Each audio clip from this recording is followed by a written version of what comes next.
The philosophy will be philosophy. Nobody will understand anything. Look at the books next to Sabir Ali. Do you see them? None of them have to do with the topic. Those are books written by somebody. He can do that because he can get away with it. And then all is a presentation. Look, presentation. PowerPoint. How in the world this is a debate?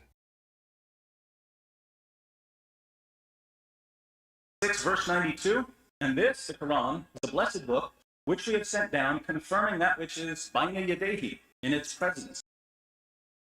Now here you ask yourself, David Wood, he knew Arabic from where? Bayna yadayhi? From me. Or from the Badi who speak Arabic, right? Huh. Bayna yadayhi.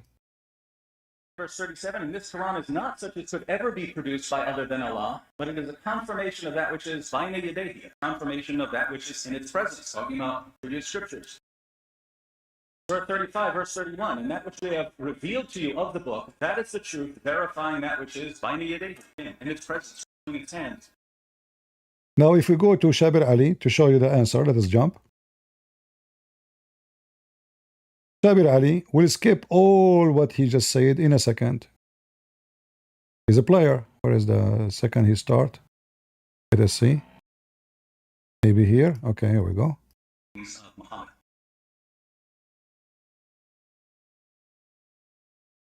Nice PowerPoint.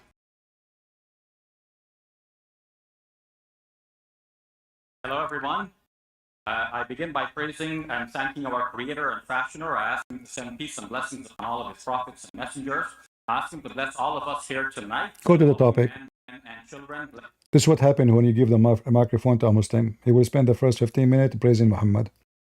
You and your loved ones, and ask Him to give us happiness and prosperity in this life and everlasting happiness under the. But you know that the Muslim cannot pray for you to have a prosperity. You are not a Muslim. His mercy and guidance and love in. David Wood, he should right away says to him, but according to Islam, you cannot do that. You are talking to who? To the Muslims here or to the Christians? Obviously, to the Muslims.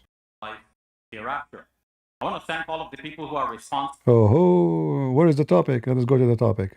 PowerPoint again. Let's go. On there. I want us tonight to put our heads together in a friendly way. What?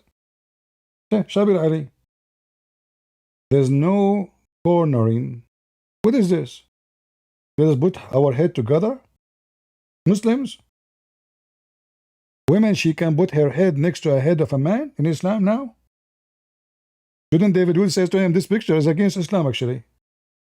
You have to corner the Abdul immediately because now he is giving a false image about Islam, what they believe. He just put for you, use it against him. A woman, she is not wearing hijab. A woman showing her sleeves. A woman putting her head next to a head of a man. If I am there, I say, this is funny. I mean, you give us a false image about your religion. Can we put our head together as the image? Why you choose this image, Abdul? You have to bust them immediately. This is why those are not debates. Because if I show the audience that this is what he's shown us is opposite of what they believe, I just want the debate right away. Before the debate starts. Heads, but let's try to understand the topic at hand. And David has given a wonderful presentation.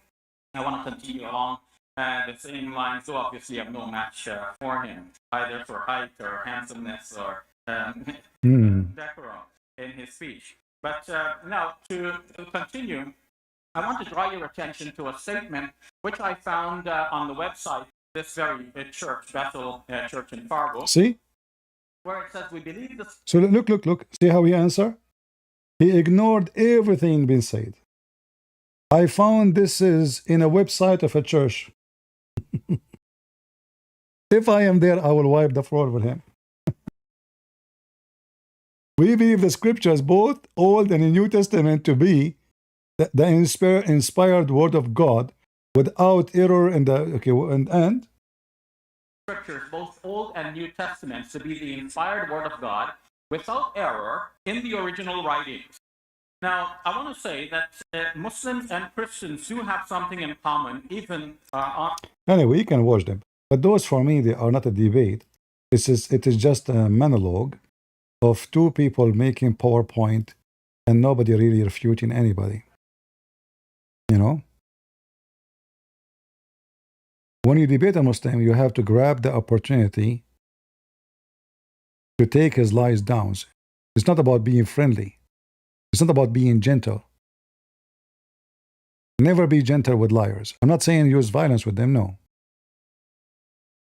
You see, when they ask him why you will not debate Christian Prince, what he said?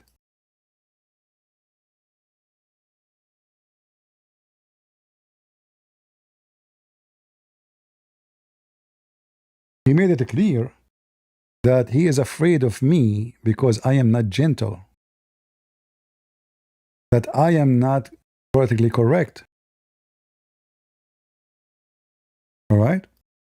If I am politically correct and I will not bust him, he will be happy to talk to me.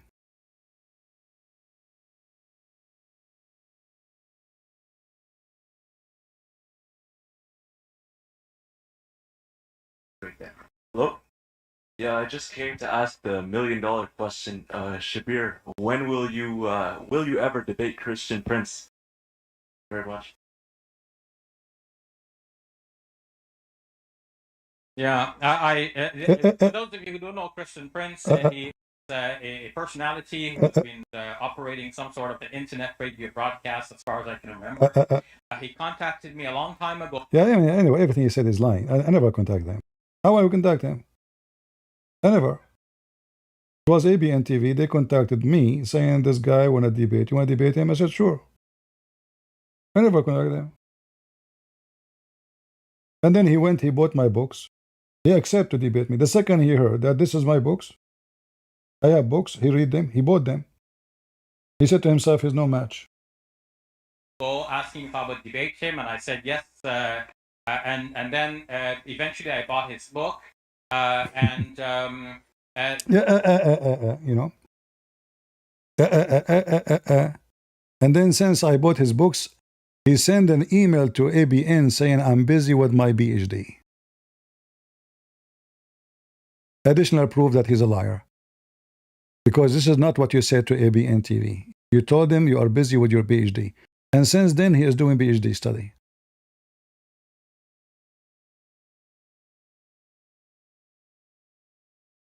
All right? But if you tell him now, are you willing to debate David Wood? He will do it anytime. Because he knew he wouldn't do nothing there. You know?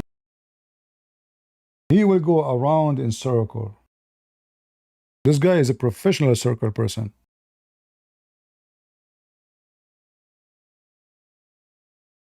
The guy I was talking to today, the guy who told me about Musa trying to commit suicide. Do you notice how we reached the end? He wanted to go in any way, anyhow he can escape. If I'm doing the method the Christians they do, he will never leave.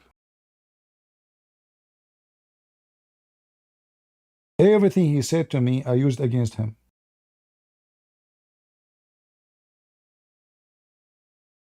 And this is why they will not debate me. You should do the same. When a Muslim he speaks to you, listen to him carefully.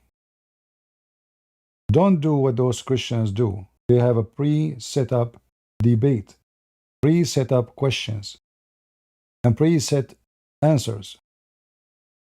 You need to listen carefully and wait for his poo-poo. The poo-poo is going to come. So I listen to the Abdul. It's like waiting behind a cow, waiting for the manure to come out. It might come right away. It might come after 30 seconds. It's going to come. The manure will drop. So your job as a debater is to wait for the manure. And the second the manure is out, He gave it to them in the front of their mouth. They cannot deny it now. This is their manure. Do you remember, guys? When this guy, as an example, not limited, when I showed him he's a prophet, he's asking for a paper to write something which they will not be misled after it. Remember the hadith? Then he asked me, he said to me, oh, go to this verse in the Quran. Okay, what is verse in the Quran? He chosen this verse for me. And then he says to me, after this verse, can we add anything? This is how you wait for their poo-poo. So he quoted for me the verse, he cannot take it back. And he said to me, can we add anything after this verse? Which means he cannot, we cannot. It says, today I have completed your religion for you. I perfected it to you for it. So today. It's about timing. It's not only completed, it is perfect. And then he made bigger purpose, says, can we add anything after this? No. And then I said to him, so are you saying that all the verses after that are fake? They are addition? He refused to answer. So you don't give them the mic to talk to 10 hours. You give them the mic until they make poo-poo. And the poo-poo have to come. So he just proved to us that his book is corrupt, and he refused to continue and to answer. And then when I ask him, I insist, you see, try to change the topic. What about your prophet? Asking for paper and pen to write something, after it, you will not ever misled. He said he was sick. That is additional poo-poo. Big poo-poo. So he just admitted that Muhammad, in his end of his life, he says stupid things. He tried to fix it. He says physically sick. Like, hold on. It's not his foot talking, it's his brain, his tongue. He was sick. So he was not aware of what he say. He's stupid. He's delusional. He's not to listen to no more. He's a junk now. He's a junkyard. He's in his way to the graveyard. So that means anything Muhammad he said when he was dying at that time is not valid, and that may be including this one. In fact, this one, it should be the last verse in the Quran.